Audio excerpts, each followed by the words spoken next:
May 22, 2011, 5:34 p.m. Joplin, Missouri.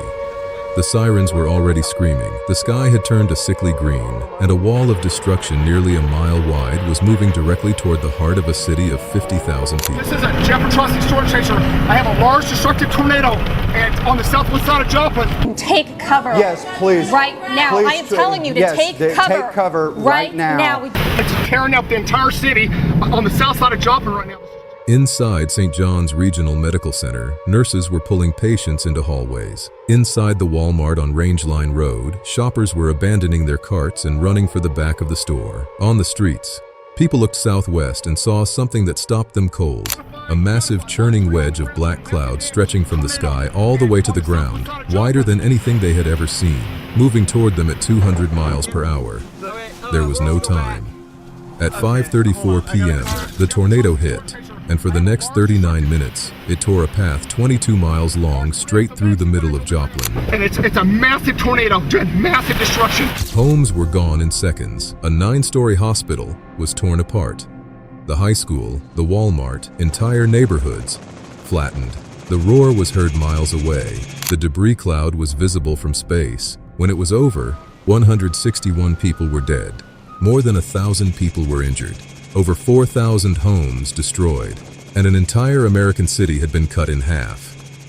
People are just looking for their loved ones. They're looking for family members. If you take a look here at this neighborhood, all I can say is it looks very reminiscent of what we saw last month. This is the story of the Joplin tornado, what built it, what it did, and what it left behind. In Tuscaloosa, it's tough. No question about that. To understand what happened in Joplin, you first need to understand where Joplin is and what kind of place it is. Joplin sits in the southwestern corner of Missouri, right where the borders of Missouri, Kansas, Oklahoma, and Arkansas meet. A working-class city of roughly 50,000 people, built on lead and zinc mining in the 1800s, sustained by manufacturing and trucking. Not a wealthy city, not a famous one. A quiet, ordinary American city where people went to church on Sunday mornings and knew their neighbors by name. And it sits directly in the heart of Tornado Alley. Tornado Alley is the informal name for a broad corridor running through the center of the United States, from Texas in the south, through Oklahoma, Kansas, and Missouri, all the way up into Nebraska and Iowa. It is the most tornado-prone region on Earth. Here, warm, moist air pushing north from the Gulf of Mexico collides with cold, dry air, descending from the Rocky Mountains in Canada. The flat terrain gives the atmosphere nothing to interrupt it. The result: perfect recurring conditions for the most violent storms on the planet. Missouri alone averages around 30 tornadoes per year. Joplin and the surrounding area had been hit before, multiple times. Sirens going off in spring were simply part of life. People had basements and knew what to do. Most of the time, the storms passed. Most of the time, life went on. That familiarity, as we will see, would become part of the tragedy.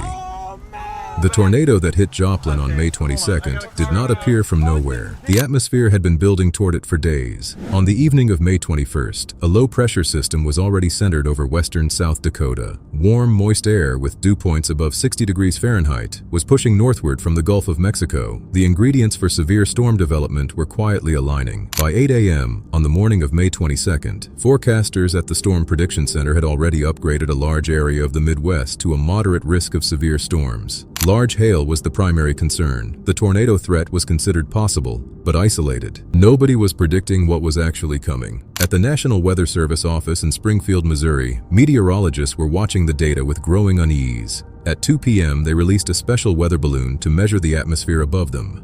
What came back was alarming. The cap suppressing storm development was rapidly eroding. Instability was climbing and wind shear was strengthening. At 1:30 p.m., 4 hours before impact, the Storm Prediction Center issued a tornado watch for southwestern Missouri, warning of explosive thunderstorm development with a strong tornado or two possible. Around 2 p.m., a line of clouds over southeastern Kansas exploded. A supercell thunderstorm rapidly developed and began moving eastward, directly toward Joplin. It was a high precipitation supercell, meaning any tornado it produced would be almost completely wrapped in rain and debris, invisible from the ground until it was virtually on top of you. A tornado warning was issued west of Joplin at 5:17 p.m. Just 17 minutes before the tornado touched down, the supercell produced an initial weak tornado west of the city, but almost immediately it began to intensify, widening, strengthening, accelerating. At 5:34 p.m., just west of Joplin's city limits, the tornado reached the ground at full force, already 3/4 of a mile wide, moving directly toward the center of the city. It's tearing up the entire city on the south side of Joplin. What followed was 39 minutes that would change the city forever. The storm moved east-southeast at roughly 20 to 25 miles per hour, fast enough to outrun a car on a debris-filled street, slow enough to spend a devastating amount of time directly over populated areas. It strengthened rapidly as it crossed into the city, tearing through Cunningham Park on the western edge before entering one of the most densely populated residential corridors in Joplin. The neighborhoods between 26th Street and 20th Street were swept clean from their foundations. Just south of these neighborhoods was St. John's Regional Medical Center on McClellan Boulevard. Dr. Kevin Kikta had started his 4 p.m. shift in the emergency room like any other Sunday. Things were normal for the first hour and a half. At approximately 5:30 p.m., a warning came that a tornado had been spotted. A code gray was called over the intercom.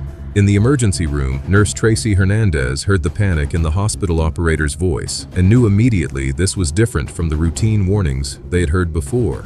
Within minutes, one of the worst tornadoes in American history was tearing through the 9-story building. Nearly every window shattered, doors were blown off, the roof caved, interior walls collapsed. The hospital lost all power, including the emergency generators. The backup generator had been sucked out of the building by the 200 miles per hour winds and destroyed. Without power, 5 patients on ventilators suffocated.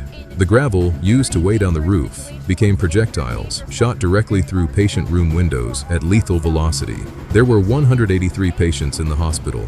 When it took a direct hit, doctors and nurses had only minutes to pull patients from their rooms into hallways before the storm struck. 6 people died inside. The remaining patients were triaged and transported to hospitals across the region within 90 minutes. While the hospital was being torn apart, the tornado was simultaneously cutting through the rest of the city. Along the 20th Street commercial corridor, a Home Depot with tilt-up concrete walls collapsed directly onto customers who had been sheltering inside. 7 people died there. The Walmart on South Rangeline Road, packed with Sunday shoppers, was devastated. Dozens had taken cover in the back of the store as the roof partially collapsed around them. More than 15,000 vehicles were picked up and carried by the winds. Concrete parking barriers weighing 200 to 300 pounds, bolted into asphalt, were torn from the ground and thrown 60 yards. Among the Joplin residents was Nanda Nunnally. She had just returned home that afternoon. When the sirens went off, she jumped into a closet with her husband and dog. Within seconds, she recalled, it became so loud that it went quiet. Crouched in the dark, she started praying, "If I'm dying, dear God, please don't let it hurt." She survived. Her house did not. Rance Yunga was at his pharmacy on the south side of the city when the lights began to flicker. He opened the back door to check outside and came face to face with the tornado itself. It was just one big wall, he later said. You couldn't see a funnel. It was just so massive. He slid under a sink and gripped the pipes until it passed. At 6:12 p.m., the tornado lifted east of the town of Diamond in rural Jasper County. It had been on the ground for 38 minutes and had traveled 21.62 miles. The storm was over. The destruction was not. 161 people were dead, more than 1,000 injured, over 4,000 homes gone. The city that had heard tornado sirens hundreds of times before had this time not realized until it was too late that this one was different. The tornado had affected more than 75% of the city and destroyed approximately 25% of all structures, including hospitals, schools, and essential services. The economic toll reached $2.8 billion, making it not just the deadliest, but the costliest tornado in American history. More than 500 businesses were destroyed or forced to close, resulting in widespread job losses across the city at exactly the moment people needed income most. The scale of the destruction was visible from space. NASA satellite imagery captured before and after the event showed the tornado's scar running like an open wound across the city grid. Blocks of houses simply gone, replaced by gray emptiness stretching for miles. In the weeks and months that followed, investigators turned their attention to a troubling question. The sirens had sounded at 5:11 p.m., more than 20 minutes before the tornado hit. A tornado warning had been issued at 5:17 p.m. The lead time was comparable to or better than most tornado warnings in American history, and yet the death toll was extraordinarily high. Investigators found a key contributing factor: high baseline rates of warning habituation in the Joplin area. Sirens sounded so frequently that many residents had learned over years to treat them as background noise. The messaging between the initial warning and the moments before impact had also been unclear.